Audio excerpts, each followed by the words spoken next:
নমস্কাৰ।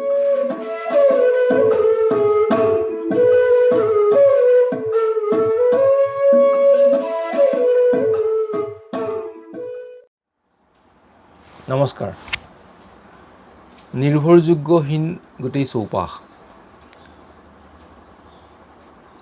আমি সাধাৰণতে দেশৰ নাগৰিক হিচাপে আমাৰ সন্মুখলৈ যিবিলাক নীতি নিৰ্দেশনা আহে, যিবিলাক চৰকাৰী যিবিলাক আদেশ আহে, চৰকাৰী যিবিলাক বাৰ্তা আহে, সেই কথাবোৰ আমি মানে প্ৰতিষ্ঠানৰ পৰা যিবিলাক খবৰ বা বাতৰি আহে, সেইবোৰ সাধাৰণতে আমি নিৰ্ভৰযোগ্য খবৰ বুলি ধৰি লওঁ। কাৰণ সেইবিলাকে আমাৰ গোটেই নাগৰিকসকলৰ, গোটেই দেশখনৰ তাৰ যিটো গতিপথ, সেইটো গতিপথটো নিৰ্ণয় কৰে, নিৰ্ধাৰণ কৰে। তাৰপিছত সময়ে সময়ে সলনি হ'ব পাৰে, বেলেগ কথা। আৰু সেইকাৰণে আমি যিকোনো চৰকাৰী হুকুম আহিলে, চৰকাৰে কোৱা কথা আহিলে, প্ৰতিষ্ঠানিক কথা কিছুমান আহিলে, সেই কথাবিলাকৰ পৰা আমি ভাবোঁ যে এই কথাখিনি এইখিনি সময়ৰ কাৰণে এটা সঁচা কথা, বা এই কথাখিনি এইখিনি সময়ৰ কাৰণে তেওঁলোকে দিয়া একোটা ইনষ্ট্ৰাকশ্যনছ। কিন্তু এইবিলাক কথাৰ, এইবিলাক হুকুমৰ, এইবিলাক বিজ্ঞপ্তিৰ লাহে লাহে চৌপাশে গোটেই দেশজুৰি এটা অনিৰ্ভৰশীল পৰিৱেশ এটা দেখা গৈছে। অনিৰ্ভৰশীল সমগ্ৰ চৌপাশ। এতিয়া আজি কোৱা কথা এটা, কালিলৈ সেই কথাটো শুদ্ধ হ'বনে নহয়, এই কথাটো কিন্তু আমি নাগৰিকবিলাকে সকলো সময়তে উই কেনট টেক ইট গ্ৰাণ্টেড। আমি ক'ব নোৱাৰোঁ যে এইটোৱেই সেইটো শেষ কথা হ'ব বুলি। শেষ কথা বুলি কোনো কথাই নিঃসন্দেহে নাই।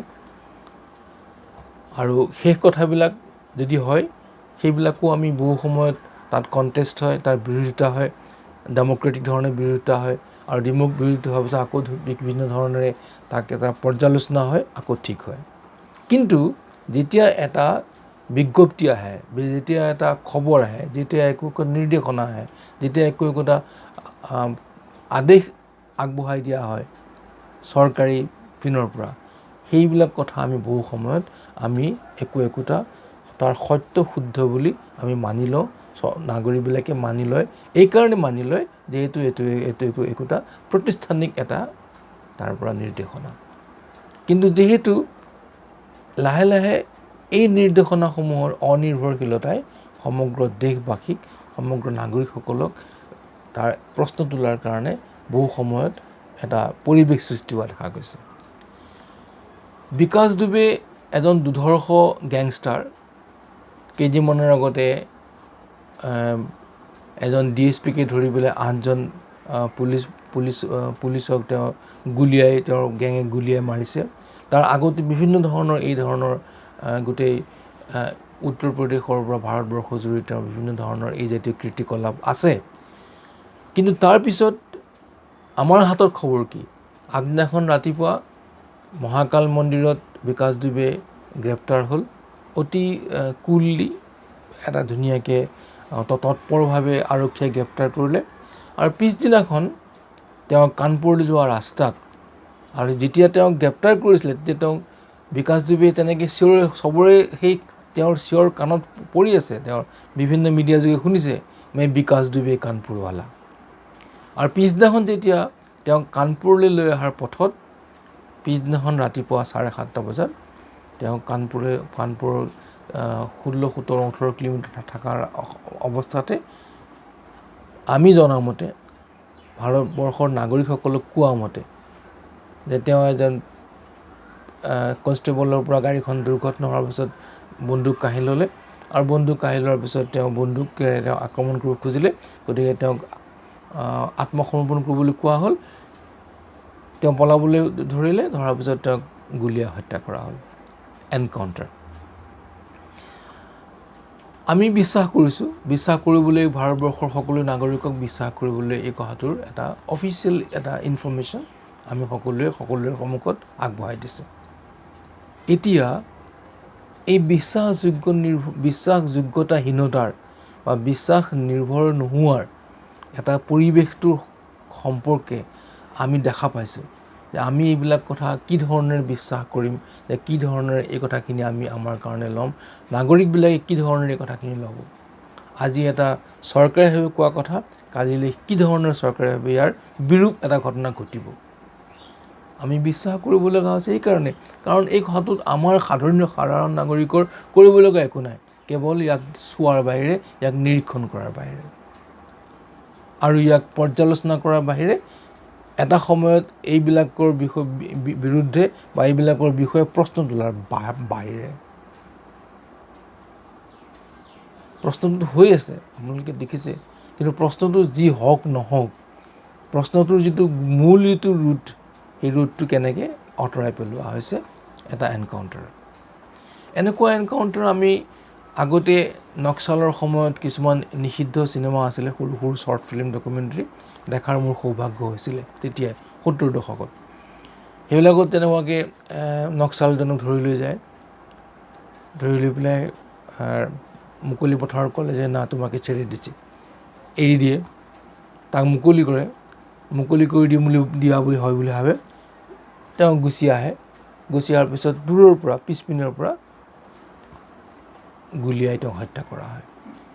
এনে ঘটনা কিছুমান বিভিন্ন স্তৰত আমাৰ দেশত বিভিন্ন সময়ত ঘটি আহিছে, কিন্তু ঘটি অহাৰ লগে লগে আমি এতিয়া এই যিবিলাক মৃত্যুৰ যিবিলাক বাতৰি, এই মৃত্যুৰ যিবিলাক চৰকাৰী বাতৰি, এই চৰকাৰী বাতৰিবোৰ কথা, সেই চৰকাৰী বাতৰিৰ বিশ্বাস বা তাক নিৰ্ভৰ কৰাৰ যিটো তাৰ বিশ্বাসযোগ্যতা, এই বিশ্বাসযোগ্যতা গোটেই মানুহৰ কাৰণে এটা সন্দিহান এটা ঠাইত পৰিণত হয়। আমি সেইবিলাক কথাক প্ৰশ্ন কৰিবলৈ একো একোটা পৰিৱেশ সৃষ্টি হয়। এইখিনি সময়ত ঠিক তেনেকুৱাকৈ COVID-19ৰ সময়ত, আজি 5 মাহৰ পৰা 6 মাহ আৰম্ভ হ'ল, এইখিনি সময়ত WHO, ভাৰতবৰ্ষৰ স্বাস্থ্য বিভাগ, ICMR, ষ্টেট স্বাস্থ্য বিভাগ, ৰাজ্যিক মন্ত্ৰী, এই সকলোবিলাকে বিভিন্ন সময়ত দেশজুৰি বিভিন্ন সময়ত বিভিন্ন ধৰণৰ ইনষ্ট্ৰাকশ্যনছ, বিভিন্ন নিৰ্দেশনা বিভিন্ন ঠাইত দি আহিছে। অসমতো মানুহে পাই আছে। বহু সময়ত এই যিবিলাক নিৰ্দেশনা, এই নিৰ্দেশনাবিলাকৰ নিৰ্ভৰযোগ্যতাও আমি বহু সময়ত বিভিন্ন ঠাইত প্ৰাথমিক সময়ত প্ৰশ্ন হোৱা নাছিল। প্ৰাথমিক সময়ত যিহেতু এটা অচিনাকি বেমাৰ, অচিনাকি এটা শত্ৰুৰ বিৰুদ্ধে আমি গোটেই মানুহবিলাক যুদ্ধ কৰিবলগা হৈছিল, যে আন্ধাৰত তৰোৱাল ঘূৰাৰ নিচিনা কথা হৈছিল, সকলোবোৰ কথা মানি লৈছিল। কিন্তু মানি লোৱাৰ পিছত দেখা গৈছে যে এই গোটেই কথাবিলাকৰ যিবিলাক এটা সামগ্ৰিকভাৱে সকলোৰে মাজত আলোচনা কৰি আগবঢ়াই লৈ যাব লগা আছিল বা যাব লাগিলহেঁতেন, তেনেকুৱা নোহোৱাৰ কাৰণে আনকি মই IMAৰ যদি কথা কওঁ, IMAৰ অসম শাখাই কৈছে যে তেওঁলোকে বন্ধ কোঠাৰ একোটা নিৰ্দেশনা, য'ত ডাক্তৰসকলক কনফিডেন্সত ল'ব লাগে, সেই ডাক্তৰসকলক নোলোৱাকৈ কৰাৰ নিৰ্দেশনা তেওঁলোকৰ মতে। গতিকে এই বিশ্বাসযোগ্যতাহীন এটা কিছুমান কথা যিটো আহি পৰে, তেনেহ'লে নাগৰিকে আকৌ প্ৰশ্ন কৰিবলৈ বাধ্য হয়, অসহায় নাগৰিকে চাবলৈ হয় যে কাক বিশ্বাস কৰিম। শেহতীয়াভাৱে যিখন চিঠি লিখিছে স্বাস্থ্যমন্ত্ৰীলৈ IMA, এইখনে বহুতৰ চকু মুকলি কৰি দিছে। আৰু এই মুকলি কৰি দিছে এইকাৰণেই যে এইখিনি সময়ত কথা কৈছে যে এটা সময়ত কোনো প্ৰশ্ন কৰা নাছিলে, কাৰণ এটা অচিন ৰোগৰ বিষয়ে বা এটা ডিচিপ্লিন কিছুমান মানিছিলে, ডিচিপ্লিন কৰাব লগা হৈছিলে। কিন্তু সেই প্ৰশ্ন নকৰাৰ সুযোগটো লৈ, প্ৰশ্ন নকৰাৰ সুবিধাটো লৈ এনেকুৱা কিছুমান কাম কৰি থকা দেখা গৈছিলে, যিবিলাক কথাৰ প্ৰশ্ন সাধাৰণ মানুহে কৰিব নোৱাৰে, ইচ্ছা কৰিলেও কৰিব নোৱাৰে। এতিয়া সেইবিলাক প্ৰশ্ন কৰা আৰম্ভ হৈছে। হোম কোৱাৰেণ্টাইন হ'ব নে ঘৰত থাকি কম্পালচৰিলি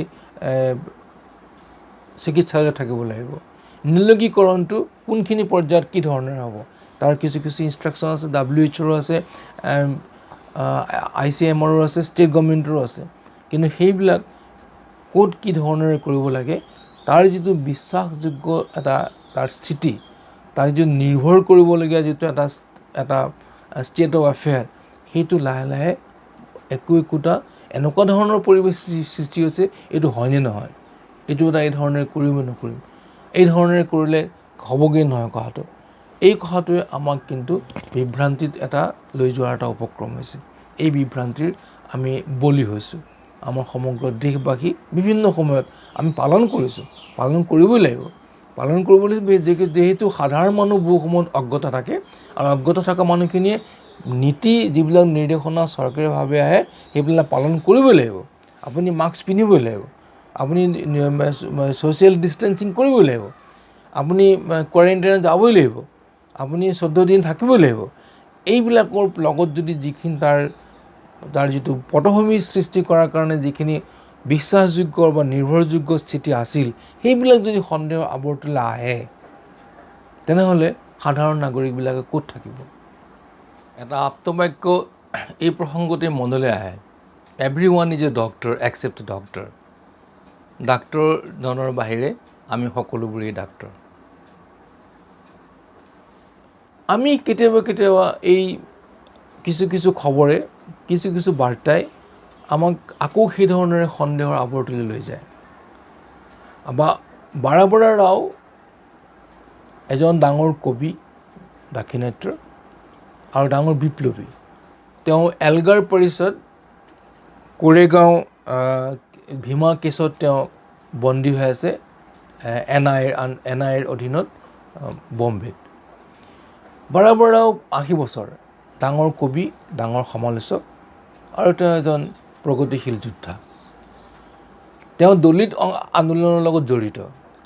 1818 চনত দলিতসকলে পুনাত ব্ৰিটিছবিলাকৰ বিৰুদ্ধে এখন যুদ্ধ কৰিছিল তেতিয়া, আৰু সেইখন তৃতীয় এংলো মাৰাঠা ৱাৰ বুলি কয়। সেই জয়টোত তেওঁলোক বিজয়ী হৈছিল 1818 চনত। সেই বিজয় উৎসৱ পালন কৰিছিলে 2018 চনত, তাৰ 200 বছৰ। এই 200 বছৰ পালন কৰাৰ সময়ত কোৰেগাঁও ভীমা কেছত এটা কেছ হৈছিল। সেই কেছটোত বাৰাবৰা ৰাওক আজি বন্দী কৰি উঠিছে, আৰু বাৰাবৰা ৰাও এতিয়া সাংঘাতিক ধৰণৰ অসুস্থ। কিন্তু তেওঁক কোৱা হৈছে তেওঁৰ অসুস্থতাৰ খবৰ দিয়া হোৱা নাছিল, তেওঁ অসুস্থ নহয় বুলি কোৱা হৈছিল। আৰু সেই অসুস্থ তেওঁৰ চিকিৎসা কৰিবৰ কাৰণে ডাঙৰ বুদ্ধিজীৱীয়ে গোটেই ভাৰতবৰ্ষৰ জোৰ দিয়াত, বিভিন্ন ধৰণৰ তেওঁলোকক প্ৰেছাৰ দিয়াত, চৰকাৰক বা জেল কৰ্তৃপক্ষক কোৱাৰ পিছত এতিয়া তেওঁক চিকিৎসাৰ কাৰণে মুকলি কৰি দিয়ে, চিকিৎসা আগবঢ়োৱা হৈছে। তেওঁ এতিয়াও বন্দী হৈ আছে। এতিয়া কথা হ'ল, যেতিয়া কৰ্তৃপক্ষই যেতিয়া ক'লে যে তেওঁৰ একো অসুখ হোৱা নাই, কিন্তু সেই একো অসুখ নোহোৱা মানুহজনৰ চিকিৎসাৰ কাৰণে যেতিয়া তেওঁক প্ৰেছাৰ ক্ৰিয়েট কৰা হ'ল, চাপ দিয়া হ'ল, তেতিয়া কিন্তু তেওঁৰ চিকিৎসাৰ কাৰণে লৈ যোৱা হ'ল, চিকিৎসাৰ কাৰণে কৰা হ'ল। এতিয়া তেওঁক চিকিৎসা কৰা হৈছে জেলৰ ভিতৰত। তেওঁৰ কেছ চলি আছে, তেওঁ জামিন পাব নাপাব বেলেগ কথা। কিন্তু এই যে অনিৰ্ভৰযোগ্য কিছুমান কথা, অখিল গগৈ পজিটিভ নেগেটিভৰ গোটেই এটা 3-4 দিনীয়া এটা গোটেই এটা ধোঁৱা কোৱা এটা পৰিৱেশ। আৰু তেতিয়া যিখিনি সময়ত আমাৰ দেশৰ, আমাৰ ৰাজ্যখনৰ, অসমৰ প্ৰায় সকলোবোৰ মানুহ, অখিলক ভাল পোৱা বেয়া পোৱা সকলো মানুহ ৰুগ্ম অখিলৰ স্বাস্থ্যৰ কাৰণে ব্যগ্ৰ হৈ আছিল। সকলোবিলাক এটা তেওঁলোকৰ চিন্তা কৰি আছিলে, কি হৈছে ল'ৰাটোৰ জেলত, সঁচাকৈ ক'ভিড হৈছে নেকি বা ক'ভিড হোৱা নাই নেকি, তেওঁৰ ৰুগ্ম নেকি, তেওঁৰ স্বাস্থ্য পৰীক্ষা হৈছেনে নাই, অখিলৰ লগতে আনবিলাকৰ যিবিলাক ক'ভিড হৈছে তেওঁলোকৰ ভালকৈ চোৱা চিতা হৈছেনে নাই, টেষ্ট হৈছেনে নাই, তেওঁলোকক সেই ধৰণেৰে যিবিলাক কোৱাৰেণ্টাইন কৰিব লাগে, যি ধৰণে ৰাখিব লাগে, ৰখা হৈছেনে নাই। সেইখিনি সময়ত যেতিয়া ইমান ব্যগ্ৰতাৰ সময়ত এজন আমাৰ মন্ত্ৰীক যেতিয়া সোধা হ'ল, এজন দায়িত্বশীল মন্ত্ৰী, তেওঁ কৈছে না 15,000-12,000কৈ আমি টেষ্ট কৰোঁ, তাৰ ভিতৰত কিমান টেষ্ট গৈছে দিল্লীলৈ, কাৰ টেষ্ট গৈছে মই ক'ব নোৱাৰোঁ, কোনো ব্যক্তিগত কথা মোক সুধিব নোৱাৰে, মই নাজানো, মোক সকলোৰে বিষয়ে সোধক, মই কোনো ব্যক্তিগত মানুহৰ কথা নাজানো। এটা শ্লেষাত্মকভাৱে গোটেই কথাটোৰ এটা উত্তৰ আমি সকলোৱে, নিৰ্ভৰযোগ্য উত্তৰ নে অনিৰ্ভৰযোগ্য উত্তৰ আমি সকলোৱে বিচাৰ কৰি লওঁ নিজে। কাৰণ তাৰ কাৰণে তাৰ পিছদিনাখনেই আন এজন মন্ত্ৰীয়ে ডক্টৰ ভৱানী চক্ৰৱৰ্তীৰ তত্বাৱধানত তেওঁৰ অখিল গগৈৰ বাবে গঠিত 5জনীয়া কমিটি ঘোষণা কৰিলে আন এজন দায়িত্বশীল মন্ত্ৰীয়ে। 24 ঘণ্টাৰ মাজত কথা বতৰাৰ ইফাল সিফাল ঘটনাটো মন কৰক। আমি সাধাৰণ নাগৰিকবিলাকে কি বিচাৰোঁ? আমি সাধাৰণ নাগৰিকবিলাকে এইটোৱেই বিচাৰোঁ যে আমি যিবিলাক কৰণীয় পালনীয় থাকে এই কৰণীয় পালনীয়বিলাক যাতে অতি সুসংবদ্ধভাৱে আমাৰ ওচৰলৈ আহে, কোনো ধৰণৰ ইয়াক যাতে প্ৰশ্নতীতভাৱে আমি ইয়াক পালন কৰোঁ, আৰু প্ৰশ্নাতীতভাৱে আমি ইয়াক পালন এইকাৰণেই কৰোঁ আমি এই যিটো অচিন ৰোগটোৰ বিৰুদ্ধে আমি যাতে জয় লাভ কৰোঁ। আৰু আমি যিখিনি আমাৰ যিবিলাক ৰোগী হৈছে, আমাৰ যিবিলাক ক'ভিড আক্ৰান্ত হৈছে, এইবিলাকৰ কাৰণে গোটেই ক'ভিড যোদ্ধাসকলে সাংঘাতিক ধৰণে সেৱা আগবঢ়াইছে। আশা কৰ্মীজনীৰ পৰা আৰম্ভ কৰি গাঁৱত থকা গাঁওবুঢ়াজনৰ পৰা আৰম্ভ কৰি এম্বুলেঞ্চ চালকৰ পৰা আৰম্ভ কৰি গোটেই PPE কিট পিন্ধি ঘণ্টাৰ পিছত ঘণ্টা কাম কৰি থকা ডাক্তৰসকললৈকে, চিকিৎসক নাৰ্ছসকললৈকে, এই সকলোবিলাকৰ প্ৰতি দেশে শ্ৰদ্ধা নিবেদন কৰিছে, দেশে কৃতজ্ঞতা জ্ঞাপন কৰিছে। কিন্তু ইয়াৰ লগতে সি লাগিলে অমিতাভ বচ্চনেই হওক বা সি এজন সাধাৰণ নাগৰিকেই হওক, সকলো মানুহে যাতে সমানে পাব পৰা যিখিনি যতন, পাব পৰা যিখিনি চিকিৎসা, এই সকলোবোৰ চিকিৎসা সমানে পাওক, আৰু সমানে পাই সকলো মানুহে সমানে এই ক'ভিড যুদ্ধত এই কৰোণাক পৰাস্ত কৰক। আৰু এই মানুহৰ লগত পৰাস্তৰ লগত আমি সকলোবোৰ সমবেত জনতাই সমানে হাত উজাৰ দিওঁ, আমি সকলোকে সমানে ইজনে সিজনক সহায় কৰোঁ। নিঃসন্দেহে আমি সকলোৱে এটা সময়ত এই কৰোণাৰ বিৰুদ্ধে আমাৰ মানুহৰ জয় নিশ্চয় হ'ব। ধন্যবাদ।